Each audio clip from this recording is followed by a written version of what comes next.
नमस्कार। जय हिंद साथियों, स्वागत है आप सभी का आपके अपने यूट्यूब चैनल MS इंग्लिश में। गाइस, आज हम डिस्कस करेंगे सीटेट दिसंबर 2024 के लिए एसएसटी का एक महत्वपूर्ण सेशन जो आप सभी के लिए बहुत ही इम्पोर्टेंट होने वाला है। दोस्तों, आज हमने आज की वीडियो में एसएसटी का न्यू एनसीईआरटी यानी नए एनसीईआरटी के जो टॉप प्रश्न बने हैं उन प्रश्नों को डिस्कस करेंगे जो हमारे पेपर में नए तरीके से पूछे जाएंगे। दोस्तों, हमने पेपर में जो नए प्रश्न एनसीईआरटी के तैयार हुए हैं उनका डिस्कशन इस वीडियो में किया है, तो वीडियो को लास्ट तक देखना। ये प्रश्न आप सभी के लिए सीटेट दिसंबर वाली परीक्षा के लिए बहुत ही हेल्पफुल होने वाला है। दोस्तों, आइए वीडियो को शुरू करते हैं और समझते हैं। देखिए, आज का हमारा पहला प्रश्न निम्नलिखित में से कौन सा प्राकृतिक विशेषताओं और पर्वतों नदियों को दर्शाता है। निम्नलिखित में से कौन सा मानचित्र प्राकृतिक विशेषताओं जैसे पर्वतों और नदियों को दर्शाता है। देखिए, वो कौन सा है।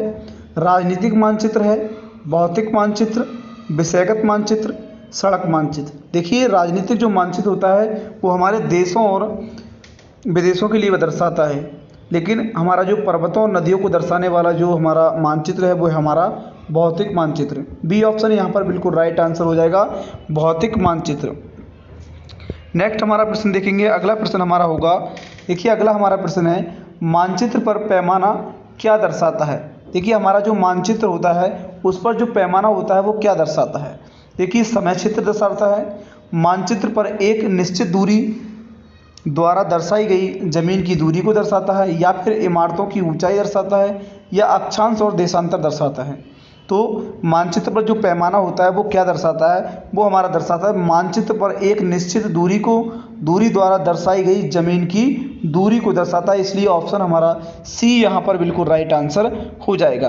देखिए, बहुत ही इंपॉर्टेंट प्रश्न है। ये इंपॉर्टेंट प्रश्न इसलिए है क्योंकि ये न्यू एनसीईआरटी के प्रश्न लिए गए हैं। नई जो एनसीईआरटी में हमारे एनसीईआरटी में नए प्रश्नों को, नए टॉपिकों को जो डिस्कस किया गया है उनसे हमने ये प्रश्नों को बनाया है। तो आप सभी के लिए सीटेट दिसंबर वाली परीक्षा के लिए ये वीडियो बहुत ही इंपॉर्टेंट होने वाला है। वीडियो को अंत तक देखना, एक भी प्रश्न स्किप नहीं करना, क्योंकि आप सभी के लिए ये प्रश्न बहुत इंपॉर्टेंट होने वाले हैं। देखिए, अगला हमारा प्रश्न है, उल्लिखित 3 प्रमुख स्थल रूप कौन से हैं। देखिए, स्थल रूप का मतलब होता है ज़मीनी स्तर वाले। तो कौन कौन से हैं, देखिए समझते हैं। पर्वत, पठार और रेगिस्तान, पर्वत, पठार और मैदान, पहाड़ियाँ, घाटियाँ और मैदान, पठार, रेगिस्तान और घाटियाँ। देखिए, 3 प्रमुख स्थल रूप कौन से हैं, तो यहाँ पर वो हैं पर्वत, पठार और मैदान। ये तीनों स्थल रूप हैं, पर्वतीय स्थल पर होता है, पठार भी और मैदान भी। तो देखिए, ये हमारा राइट आंसर हो जाएगा तीसरे नंबर का खा। अगला प्रश्न देखेंगे। अगला हमारा चौथा प्रश्न है, 8 जून को संयुक्त राष्ट्र द्वारा गया है के रूप में नामित है।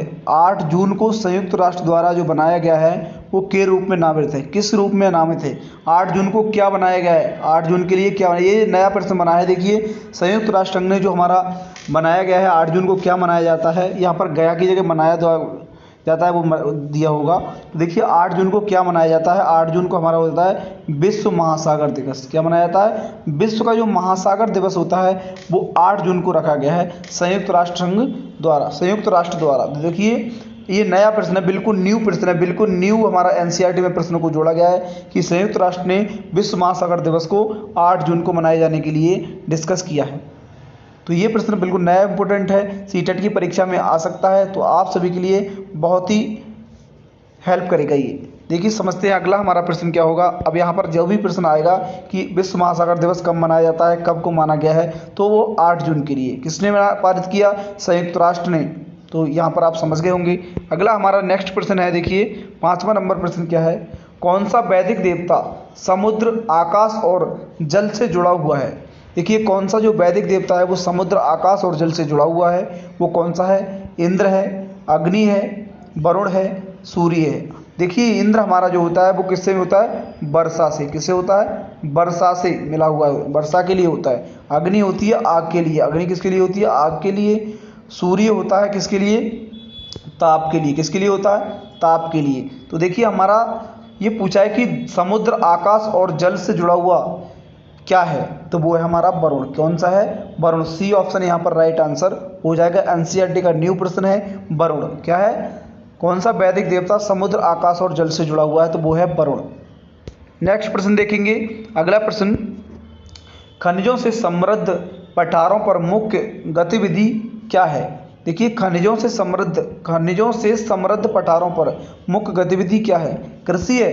कृषि तो मैदान में होती है। किस में होती है, कृषि होती है मैदान में। पर्यटन क्या है, घूमने की जगह है कोई, यहाँ पर घूमने वाले आते हैं, पर्यटन आते हैं, पठारों पर नहीं आते हैं। तो देखिए यहाँ पर क्या होता है, खनन होता है। क्या होता है, खनन होता है। तो ऑप्शन सी यहाँ पर बिल्कुल राइट आंसर हो जाएगा। मछली पकड़ना, ये मछली पकड़ना तालाबों और नदियों में होता है, तो यहाँ पर ये वाला भी नहीं है, क्या है, खनन है। सी ऑप्शन यहाँ पर बिल्कुल राइट आंसर हो जाएगा। खनिजों से समृद्ध पठारों का मुख्य गतिविधि क्या है, खनन है। अगला प्रश्न है, नेक्स्ट हमारा प्रश्न है कथन।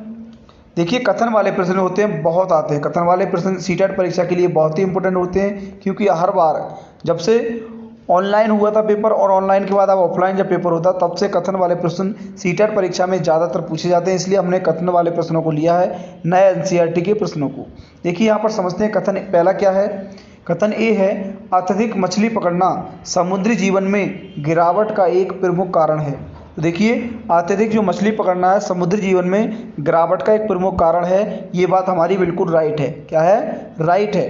कारण आर क्या है, अत्यधिक मछली पकड़ने से मछलियों की आबादी उनकी प्रजनन क्षमता से अधिक तेजी से कम हो जाती है। तो देखिए, अधिक तेजी से क्या कम हो जाती है, तो यहाँ पर बात समझेंगे क्या चीज़ है। जब देखिए यहाँ पर बोला कि अत्यधिक मछली पकड़ना समुद्री में गिरावट का एक प्रमुख कारण है, तो देखिए समुद्री जीवन में गिरावट का एक प्रमुख कारण है, ये बात सही है। और यहाँ पर दिया है कि अत्यधिक मछली पकड़ने से मछलियों की जो आबादी होगी वो प्रजनन क्षमता से क्या अधिक तेजी से कम हो जाएगी। जब मछली पकड़ ली जाएंगी तो वृद्धि तो वैसे भी कम हो जाएगी, ज़्यादा पैदावारी खत्म हो जाएगी। तो यहाँ पर हमारे दोनों बात सही हैं, तो ए और आर दोनों सत्य हैं। आर ए की सही व्याख्या करता है, तो ऑप्शन ए यहाँ पर बिल्कुल राइट आंसर हो जाएगा। ए और आर दोनों सत्य हैं और आर ए की सही व्याख्या करता है। नेक्स्ट अगला प्रश्न देखेंगे। देखिए, मीठे पानी का ग्रह, यानी मीठे पानी का ग्रह का मतलब होता है यहाँ पर किसका हो गया, पृथ्वी को कहा गया है। किसको कहा गया है, पृथ्वी को कहा। मीठे पानी का ग्रह क्या है, पृथ्वी।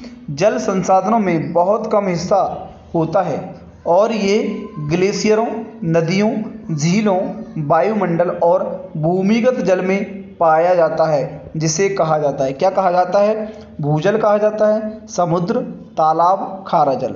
तो देखिए उसको क्या कहा जाता है, उसको कहा जाता है भूजल। क्या कहा जाता है, भूजल। यानी भूमि से निकला हुआ जल, भूमि से निकला हुआ जल क्या कहलाता है, भूजल कहलाता है। इसलिए हमारा पहला ऑप्शन यहाँ पर बिल्कुल राइट आंसर हो जाएगा। अगला देखेंगे। अगला हमारा प्रश्न है, तिब्बती पठार को विश्व की छत क्यों कहा जाता है। देखिए, तिब्बती जो पठार है उसको विश्व की छत क्यों कहा जाता है। तो देखिए, क्योंकि ये विश्व का सबसे ऊंचा पठार है, क्योंकि इसमें बहुत ऊंचे पहाड़ हैं, क्योंकि इसमें बहुत बर्फ़ होती है, क्योंकि ये बहुत ठंडा है। तो देखिए, ठंडा भी नहीं है, बहुत ज़्यादा बर्फ़ भी नहीं होती है और ये ऊंचे पहाड़ भी नहीं है। ये क्या है, पहला ऑप्शन राइट है, क्योंकि ये विश्व का सबसे ऊंचा पठार है। ऑप्शन ए यहाँ पर बिल्कुल राइट आंसर हो जाएगा। तिब्बती पठार को विश्व की छत इसलिए कहा जाता है क्योंकि ये विश्व का सबसे ऊंचा पठार है। अगला प्रश्न देखिए। अगला हमारा प्रश्न क्या है, अभिकथन ए, महासागर दुनिया की आधी से ज़्यादा ऑक्सीजन उत्पादन करते हैं। तो देखिए ये बात सही है, महासागरों से क्या है, दुनिया की सबसे ज़्यादा ऑक्सीजन आती है, क्योंकि यहाँ पर पेड़ पौधे और तमाम तरह की वनस्पतियाँ पाई जाती हैं। और कारण इसका है, शैवाल और समुद्री शैवाल सहित समुद्री वनस्पतियाँ ऑक्सीजन उत्पादन में बहुत महत्वपूर्ण योगदान देती हैं। तो दोनों बातें हमारी क्या हैं, बिल्कुल राइट हैं। महासागर में यानी वन हमारे होते हैं, पेड़ पौधे होते हैं, फसलें होती हैं, तो ये हमारे लिए ऑक्सीजन देते हैं। और यहाँ पर क्या, समुद्री शैवाल और शैवाल समुद्री वनस्पतियाँ ऑक्सीजन उत्पादन में महत्वपूर्ण योगदान देती हैं। ये बात हमारी सही है, सही व्याख्या कर रहा है। तो ऑप्शन ए यहाँ पर बिल्कुल राइट आंसर हो जाएगा। ए और आर दोनों सत्य हैं और आर ए की सही व्याख्या है। नेक्स्ट हम समझेंगे अगला हमारा प्रश्न क्या होगा। अगला हमारा प्रश्न है प्रश्न नंबर 11।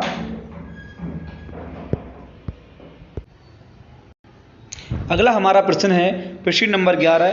प्रश्न नंबर 11 क्या कहता है, किसी मानचित्र के शीर्ष दाईं ओर स्थित 4 तीर क्या दर्शाते हैं। देखिए, किसी मानचित्र के शीर्ष दाईं ओर स्थित 4 तीर क्या कहते हैं, यानी ऐसे तीर हमारे होते हैं, नीचे होते हैं, इधर साइड होते हैं, इधर साइड होते हैं। तो देखिए इधर क्या हो जाएगा, हमारा उत्तर हो जाएगा, इधर हमारा क्या हो जाएगा, दक्षिण हो जाएगा, इधर हमारा पूरब हो जाएगा और इधर हमारा क्या हो जाएगा, पश्चिम हो जाएगा। इसलिए हमारे 4 तीर दाईं ओर दर्शाते हैं, उसको क्या कहते हैं, मुख्य दिशाएं कहते हैं। क्या कहते हैं, मुख्य दिशाएं कहते हैं। बी ऑप्शन यहाँ पर बिल्कुल राइट आंसर हो जाएगा। नेक्स्ट हमारा प्रश्न है प्रश्न नंबर 12। प्रश्न नंबर 12 में अभिकलन ए है, मानचित्र एक बड़े क्षेत्र को विस्तार से दिखाता है। तो देखिए मानचित्र एक बड़े क्षेत्र को क्या दिखाता है, विस्तार से दिखाता है। ये बात यहाँ पर बिल्कुल राइट है। कारण बता रहा है आर, मानचित्र पैमाने पर बनाए जाते हैं जो क्षेत्रों को सटीक रूप से दर्शाने और बढ़ाने में मदद करता है। तो देखिए हमारी यहाँ पर ए ऑप्शन सही है और ये बढ़ाने में मदद करता है, ये बात यहाँ पर गलत है। तो ए सही है और आर गलत है, इसलिए ऑप्शन ए यहाँ पर बिल्कुल राइट आंसर होएगा प्रश्न नंबर 1। ए सही है और आर गलत है। तो देखिए ये क्या बोला है, क्षेत्रों को सटीक रूप से दर्शाने और बढ़ाने में मदद करता है, ये बात हमारी यहाँ पर गलत कही गई है। तो इसलिए हमारा ए सही हो जाएगा और आर गलत हो जाएगा। नेक्स्ट प्रश्न देखेंगे प्रश्न नंबर 13। प्रश्न नंबर 13 क्या बोलता है, अंतरिक्ष से पृथ्वी पर सबसे अधिक दिखाई देने वाला रंग कौन सा है। देखिए अंतरिक्ष यानी आकाश की ऊंचाई से अंतरिक्ष से हम देखेंगे, जब अंतरिक्ष से किसी चीज़ को देखेंगे तो वो कैसी दिखाई देगी, वो हमें कैसी दिखाई देगी, हरी दिखाई देगी, नीला, भूरा या फिर सफ़ेद। तो वो हमारे लिए नीला दिखाई देगा। कैसा दिखेगा, ब्लू दिखाई देगा, नीला दिखाई देगा। नीला इसलिए दिखाई देगा क्योंकि हमारे पृथ्वी पर क्या होता है, पृथ्वी पर हमारा होता है जल ही जल होता है। क्या होता है, जल हमारा कितना % होता है, 70% होता है और हमारी पृथ्वी 30% है। तो इसलिए हमारा 70% जल होने के कारण अंतरिक्ष से जब पृथ्वी को देखेंगे तो पृथ्वी हमारी नीली दिखाई देगी। कैसी दिखाई देगी, नीली दिखाई देगी, क्योंकि हमारा 70% ही जल है। और देखिए बॉडी में भी 70% हमारा पानी होता है और हमारा बाकी 30% अदर अस्थियाँ और मांसपेशियाँ होती हैं। तो देखिए इसलिए यहाँ पर तीसरा नीला यहाँ पर बिल्कुल राइट आंसर हो जाएगा, बी ऑप्शन। अगला समझेंगे, अगला 14 नंबर हमारा प्रश्न है, अभिकथन क्या पूछ रहा है, पर्वतीय क्षेत्रों में जनसंख्या कम होती है।